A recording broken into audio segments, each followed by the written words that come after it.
Hey guys, how's it going? So I hope you're doing well today, and I hope all is going well with you. So for today's video, we're going to do yet another radio story. And today we're going to talk about Jeny 107.3 in Cleveland, Ohio, which was a answer to a question no one asked or really wanted, and I'll explain how as we get into the video. So the 107.3 signal in Cleveland doesn't have exactly a really deep storied history. They've had a few formats, but it hasn't been like a long laundry list of formats. Like a lot of FM stations, they started out complementing their AM counterparts. So in this case, they started out as WEOL, and they were the sister station to AM 930 WEOL, which the stations are no longer co-owned together, and I don't believe they have been for a long time, as far as I can remember. WEOL is now a religious station, I believe. But anyway, they were WEOL, and then as time went on, they became WBEA, and I think it was Beautiful Music at first. Then it became Top 40 CHR in the early 80s as B107. Then in the fall of 1986, they flipped to a hard rock heavy metal format known as Z-Rock. They were the second station in the entire United States to pick up the Z-Rock network. The first, of course, was 106.7 WZRC in Chicago. Well, the Z-Rock format lasted about a year. The Z-Rock format had some buzz behind it, and was starting to get a small audience, but the problem with that type of format is, and a lot of harder rock formats and some more niche alternative rock formats, is the basically you can't sell the stations. The revenue just isn't there. The people that listen to those kind of stations typically don't have a lot of disposable income. So it's not very attractive to advertisers. I mean, you can only sell so many ads for beer, for tobacco. Not obviously, I know you can't advertise for cigarettes online, but like for tobacco stores, beer, and like auto credit lots and stuff like that. You can't really sell those type of stations. So the owners of the station at the time saw the success 94.7 The Wave in Los Angeles was having, and was seeing the fact that a couple of other stations in large markets were picking up the smooth jazz format. They kind of thought that would be a good format for Cleveland. And it turns out that they were right. So in the fall of 1987, they became 107.3 The Wave. And the station was very successful. And it was successful throughout the late 80s, well into the 90s, and into the 2000s.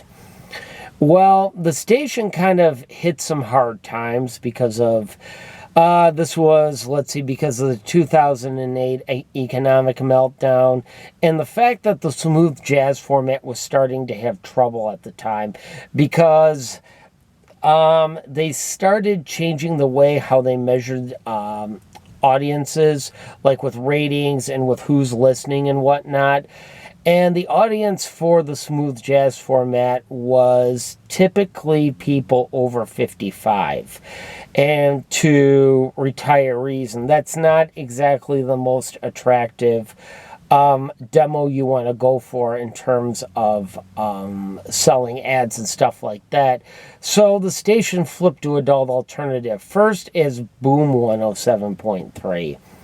Then they ran into a problem where they got a cease and desist order because somebody else owned the Boom copyright. So they changed the name to 107.3 Cleveland, and then to V107.3. So the station was sold, and the new owners, which was Rubber City Radio of Akron, and Rubber City's never been a very big owner. I mean, obviously they owned stations in Akron and one in Cleveland, but I think that's all they own anymore. I know they owned a few stations in Lansing, Michigan, and maybe in one other market, but those have since been sold. But anyway, Rubber City flipped the station back to the wave and sort of presented itself kind of as a smooth AC kind of station. Meaning they eliminated a good bulk of the instrumental tracks and were more of an adult contemporary station, but played artists that had more of a jazz feel to it. I listened to it a few times. I thought the format, in my opinion, was a little strange. Just as I thought V1073 was a little strange. And both of them, I didn't really see how either one of them were really making any money. Well, in late 2019, rumors started going around about the demise of the wave. And the wave flipped to Christmas music, I believe, in November of 2019.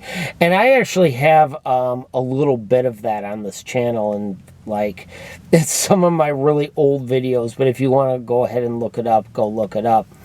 But anyway, there was a rumor, the rumor started going around that the wave was going to change to a new format after the holidays. Well, a billboard went up in Cleveland, and it was on, I believe it was on I-77.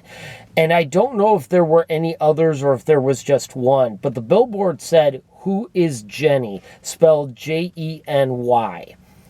And everyone's kind of like, what is this? What does this mean? And nobody could really figure it out for a while.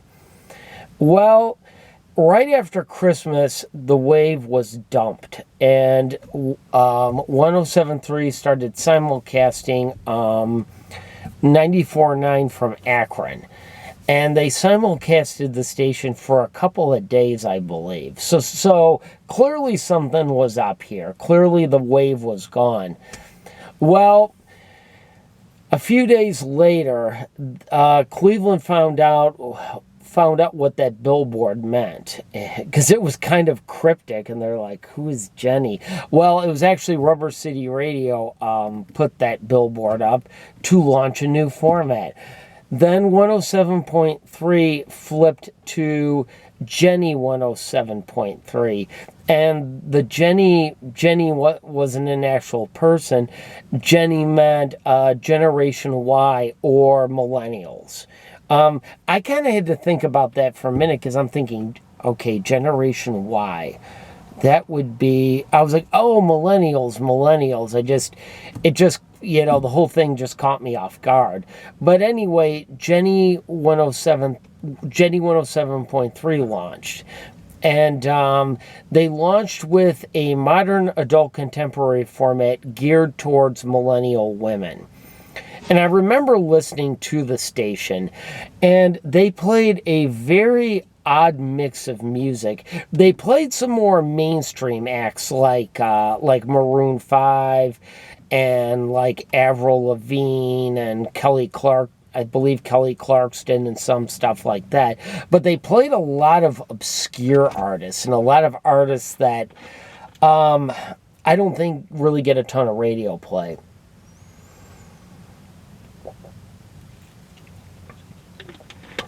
But clearly this was a really different move, and what I think this was sort of a testing ground to see if if a modern adult contemporary format could work in Cleveland, and that if they were going to have some success with it, possibly some other markets possibly could mimic the station, because a lot of people were thinking, well, maybe they're onto something. Maybe this is the next big thing. But I remember listening to the station, and I remember thinking, like, Cleveland isn't going to go for something like this. This sounds like a station that belongs in Miami or Orlando, maybe San Francisco or LA or San Diego or somewhere like that. Not in Cleveland, Ohio, not in the heart of the Rust Belt. And Rubber City Radio, I don't know if they do now. I don't think they do. They don't really subscribe to the Nielsen rating, so I couldn't really get a gauge on how the station was doing. But I assumed that it wasn't doing that well. And again, I tuned in and listened a couple of times, and like I had said, man, I don't think they're making any money with this. I don't see how. Well, after all that hype, after all that promotion and everything, about 10 months later, Jeny threw in the towel. Sort of. They dumped the format for alternative rock, which the market was lacking an alternative rock format. And, in Cleveland, alternative rock was originally on 107.9. That got dumped in 1999 for rap and R&B. It sort of came back in 2001 on 92.3. And eventually 92.3 evolved into a modern rock station. But that was dumped for sports. Then modern rock came back on an FM translator on 99.1. Alternative rock was ditched for the Black Information Network. So the market, once again, was without an alternative rock station. So they shifted Jeny to alternative rock, retaining the name for some god unknown reason. And the station was generally a straight-ahead alternative rock format. And then it started evolving maybe a little bit more to a gold-based alternative rock format, but still playing currents. And they finally ditched the Jeny name for 107.3 Alternative Cleveland, which it is now. But this was a very weird move on Rubber City Radio Group. I get that the smooth jazz format had kind of run its course, and that it was probably time for a change, but they clearly, I don't know who researched this or who made this decision to bring a female-oriented modern AC format to Cleveland, but they must have had their head in the clouds or something like that. Because, number one, in my opinion, millennial women and guys for that reason, especially younger ones, aren't tuning into over-the-air radio to get their music. They're getting it from Sirius XM. They're getting it from streaming services and stuff like that. Typically, they're not going to, at least for the most part, be tuning to an over-the-air FM station for that. Two, the artists they were playing were just too obscure for the Cleveland market. Again, that might work in San Francisco, or that might work in like Orlando or Miami or even Portland, Oregon. But that is not, Cleveland is not the place that a format like that was going to work. So to me, that was just a really boneheaded move on their part, and I was happy to see that they realized that Cleveland needed an alternative rock station, and they gave Cleveland that. And why they retained the Jeny name so long, I don't know. Maybe it was pride or something like that. But today, 107.3 Alternative Cleveland is a pretty good station. And I'm nearly positive. They do stream online. So if you want to go listen to 107.3 Alternative Cleveland, go listen to it. It's a pretty good station.